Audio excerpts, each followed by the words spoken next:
The earth sinks in the waves. The sun eclipses itself. The stars commit suicide in docile ellipses. Everything burns and everything vanishes in the strange atmosphere. The sky puts on the colors of winter roses. It's a village lost at the frontier of the invisible, swallowed by a horizon of snow, of fog, and of mountains. A last point of rally before the void, and then nothing else. Ice, wind. Miles of solitude distance this village from the last sketch of a road.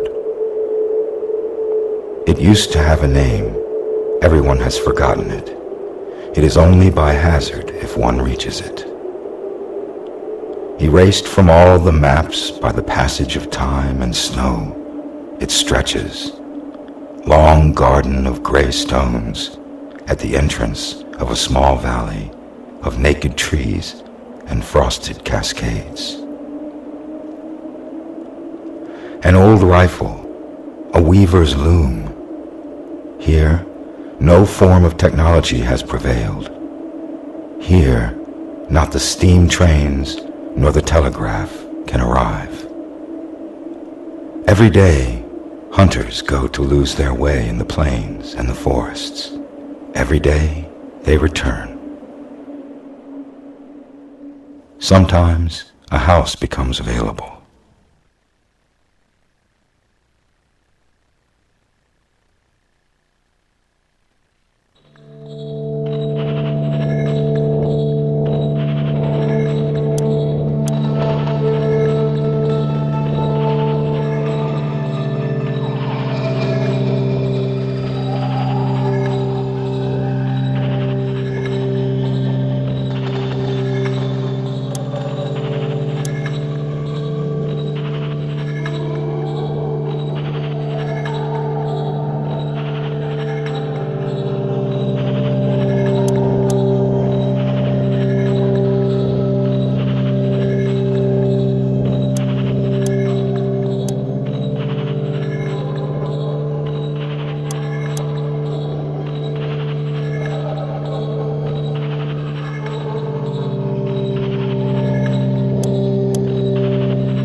Leaning against the frozen brook, a little further out, a small house hangs over the west part of the village. A man is standing out front. Next to him, a little girl is sitting on a wooden chair. They are not speaking. From time to time, she glances at him, curious, in silence. As you're approaching them, you recognize her. She is you. You must have been 7, maybe 8. It was, most likely, a day in October. The man who is standing next to you is your father. He does not smile at you. Impassive, he stares straight ahead. With such clear blue eyes, one would think they are white. Your story begins here and now, on these motionless lips, under this cold stare, which fixes the horizon and leaves no room for compromise. Under this stare that does not seem, and has never seemed, to grant you any significance. Your story begins on a day in October. What do you have left from this moment in time? The little girl fled on a night of weariness. She disappeared in the fog many years ago, and you have never talked about it since, and she was never seen again. The man has not changed. 15 years later, lying in bed, worn out, he would still look out the window, his face turned towards the light. Even yesterday, on a day in November. You don't quite remember at which point he closed his eyes. But even afterwards, a long time afterwards, it seemed to you as if he was still looking.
stepped into an avalanche.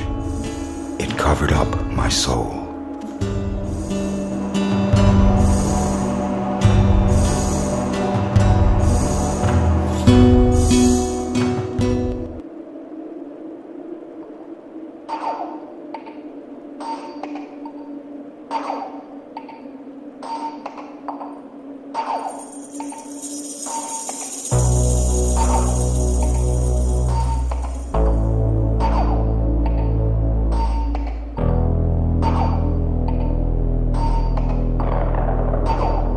What are you doing outside, in the cold?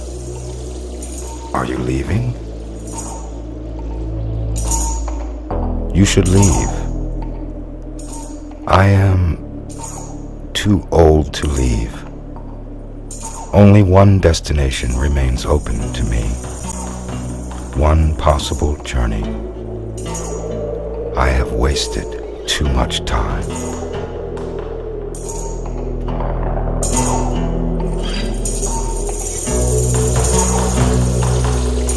Isn't that what you should do? Don't you want to, anyway? It's in your nature. It was in your mother's nature. It is in mine. That's true. But his appearance, his memory, all which you own. He is dead. He is lying down in his bed, in the room that you fled. He has never talked to you as long as I talk to you now. I am only an image. I am only a regret.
cold of November, your breath forms a heavy fog, which rises now and then.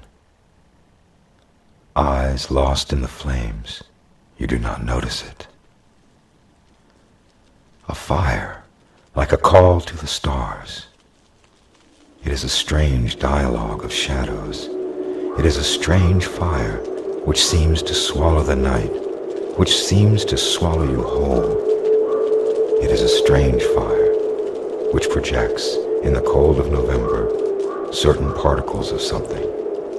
Regrets, perhaps. Regrets that fly away, burning, crackling, disappearing under a horizon barred with naked trees and bitter smoke. You do not feel anything any longer. You have forgotten your own name, little by little, and your age you do not know anymore. Everything goes away, gently vanishing in the cold of November. Everything vanishes in this fascinating fire, in this bonfire of black wood. Everything vanishes in the silent contemplation of this human shape that is laid down and blackens, that blackens in the flames, that does not look at you, that does not look at you any longer. It's fascinating, Dad, how much I have waited for this day, how much I have waited for this night of black wood and naked trees, how much I have wanted this moment of absence. It's fascinating how much nothing seems to make any sense any longer. Not my sorrow, nor my hatred. It is fascinating how much I have hoped for your death as fiercely as I hoped for mine, and how naked and useless I feel in this moment. It is fascinating how, even arrogant and lonesome, I can still long for your gaze, your black, busted, cracked eyes that turn toward the sky and that don't look at me, and that don't look at me any longer. People pass by, but you don't hear them. Gradually, your father's silhouette crumbles, the flames abate. You remain standing, immobile, eyes lost in thought, watching the wind as it caresses the red ashes, waiting until the morning comes.